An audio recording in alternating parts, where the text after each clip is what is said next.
তুমি competitive exam দাও কিংবা যে কোনো বোর্ডের পরীক্ষা দাও, তোমাকে এমসিকিউ প্রশ্নের মুখোমুখি হতেই হয়।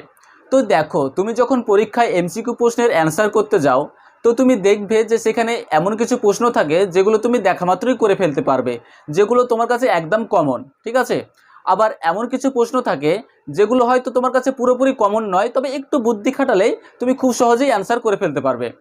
তবে এমন কিছু আবার প্রশ্ন থাকে যেগুলি তোমার কাছে তুমি কোনোদিন পড়োইনি, যেগুলো তোমার কাছে একদম আনকমন। তো বন্ধুরা, আজকে আমি তোমাদের জন্য এমন কিছু ট্রিক শেয়ার করব যেটা অ্যাপ্লাই করলে তুমি 80% থেকে 90% অ্যাকুরেসির সাথে তোমরা না জানা এমসিকিউ এর অ্যান্সারগুলি করে ফেলতে পারবে। তো দেখো, আজকের প্রথম ট্রিক্স হচ্ছে নেভার ফলো দ্য সিকোয়েন্স। তার মানে কি? তার মানে দেখো, তোমরা অনেকেই আছো যারা কি করো, এমসিকিউ এর অ্যান্সার করার সময় তোমরা কি করো, পরপর তোমরা করতে শুরু করো। প্রথমে 1 নম্বর করো, তারপর 2 নম্বর করো, তারপর 3 নম্বর করো, তারপর 4 নম্বর করো। এইভাবে তোমরা পরপর করতে যাও। এইভাবে করলে তোমরা কিন্তু অনেকাংশে তোমরা কি করবে, ভুল করে ফেলবে। কেন ভুল করবে? দেখো, যারা প্রশ্নপত্র সেট করে না, তারা অনেক সময় কি করে, ইচ্ছে করে পরপর 3-4টে প্রশ্নের উত্তর তোমাদের কঠিন দিয়ে থাকে। এবার তুমি যখন অ্যান্সার করতে যাও, দেখা গেল প্রথম প্রশ্নের অ্যান্সার করলে তোমাদের কোনো ক্রমে ভুল হয়ে গেল। তারপর তুমি ভাবলে যে 2 নম্বরটা করি, 2 নম্বরটা করতে গেলে দেখলে সেটাও ভুল হয়ে গেল।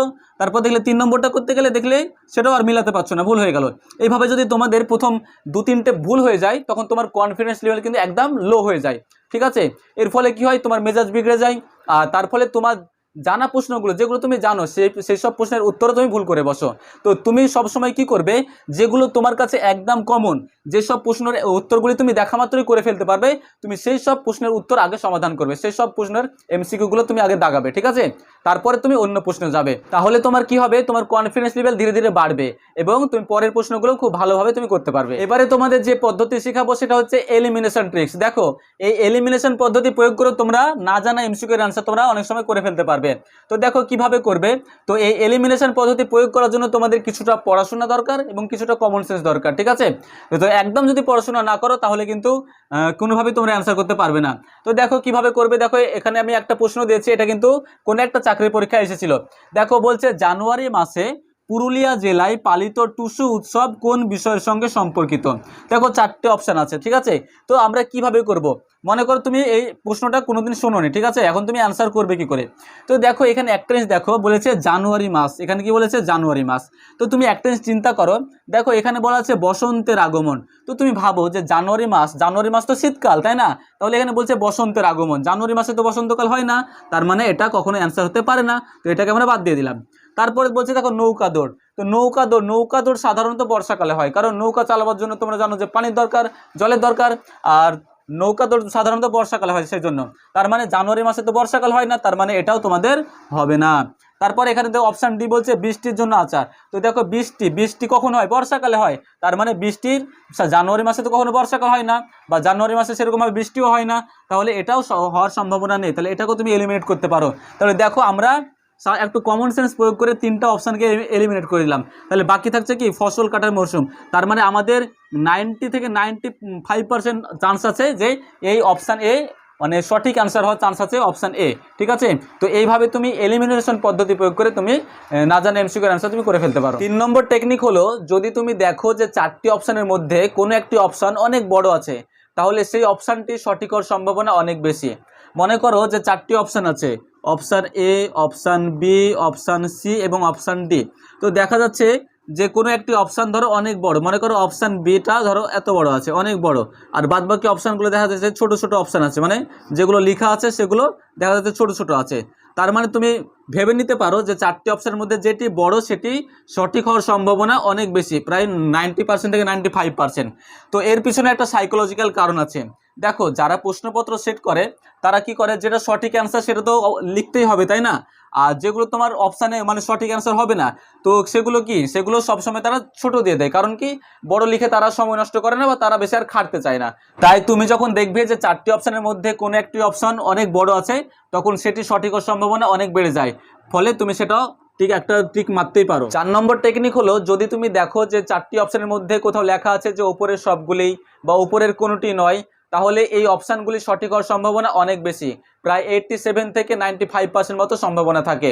তো তোমরা ভেবেচিন্তে সেগুলিকে অ্যান্সার করতেই পারো। এর পরের টেকনিক হলো যে যদি তুমি দেখো যে 4টি অপশানের মধ্যে যদি দেখো যে 2টি অপশান খুব কাছাকাছি, তাদের অর্থ খুব কাছাকাছি, ঠিক আছে, তাহলে তুমি মনে রাখবে যে সেই দুটো অপশানের মধ্যেই যে কোনো একটি অ্যান্সার হবে। মনে করো যে 4টি অপশান আছে, option A, option B, option C, option D. তো তুমি দেখছো যে ABCD 4টে অপশানের মধ্যে অপশান বি এবং অপশান সি যে দুটো আছে সে দুটো প্রায় কাছাকাছি। তাহলে তুমি মনে রাখবে যে তোমার অ্যান্সার সবসময় মানে বি আর সি এর মধ্যে হওয়ার সম্ভাবনা সব থেকে বেশি। তাই তুমি একটু ভেবেচিন্তে হয় বি করবে না হলে সি করবে, তাহলে দেখবে তোমার অ্যান্সার সঠিক হওয়ার সম্ভাবনা অনেক বেড়ে যাবে। এর পরের টেকনিক হলো, যদি তুমি দেখো যে 4টি অপশানের মধ্যে তুমি কোনোটি চুজ করতে পারছো না, অপশান এ ঠিক হবে নাকি অপশান বি ঠিক হবে, অপশান সি নাকি অপশান ডি, তুমি কোনোটাই ঠিক মতো বেছে নিতে পারছো না, তখন তুমি কি করবে? দেখো, তো একটি রিসার্চে বলে যে সব সময় ধরো 4টি অপশান আছে, option A, option B, option C, option D. তো রিসার্চে বলে যে বি অপশানটা সঠিক হওয়ার সম্ভাবনা সব থেকে বেশি থাকে, ঠিক আছে? সব থেকে তোমরা বি অপশানটা সঠিক হওয়ার সম্ভাবনা বেশি থাকে।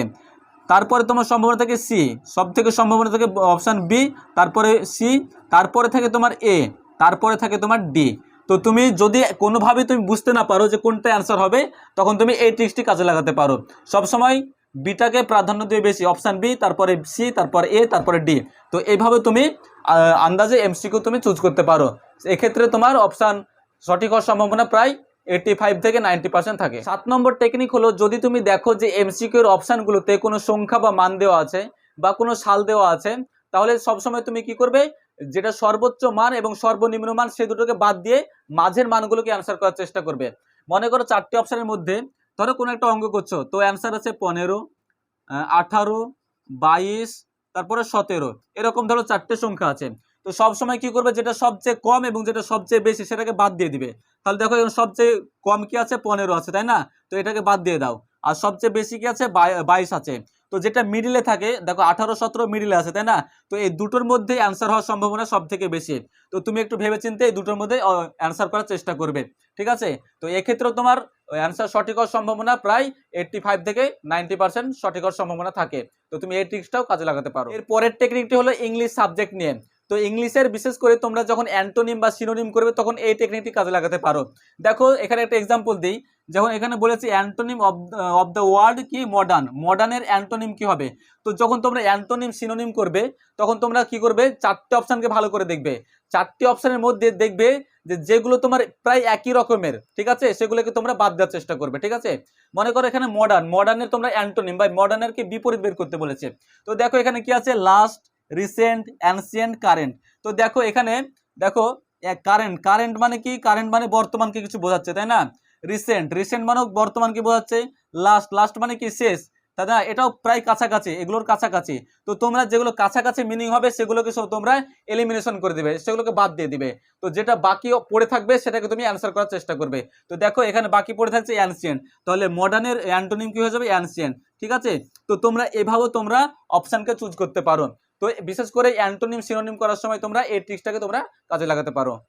সবশেষে একটা কথা, আজকের টিপসগুলো তাদের জন্য উপকারী হবে যারা মোটামুটি পড়াশোনা করে, যারা নিয়মিত প্রস্তুতি নিয়ে পরীক্ষা হলে এক্সাম দিতে যায়, যারা কোনোদিনই বই খুলে দেখে না, যারা কোনো রকম প্রস্তুতি ছাড়াই পরীক্ষা দিতে যায়, তাদের জন্য আজকের টিপসগুলো অতটা কার্যকরী হবে না। আর হ্যাঁ, আমি যে সমস্ত টেকনিকগুলো তোমাদের সঙ্গে শেয়ার করলাম সেগুলো আমার কোনো মন করা কথা নাই, সেগুলো সবই বিভিন্ন রিসার্চ এবং সাইকোলজিক্যালি দ্বারা প্রমাণিত। তো এই ছিল আজকের ভিডিও। যদি ভিডিওটি ভালো লাগে অবশ্যই একটা লাইক করে দিও এবং চ্যানেলটিকে সাবস্ক্রাইব করে পাশে থেকো।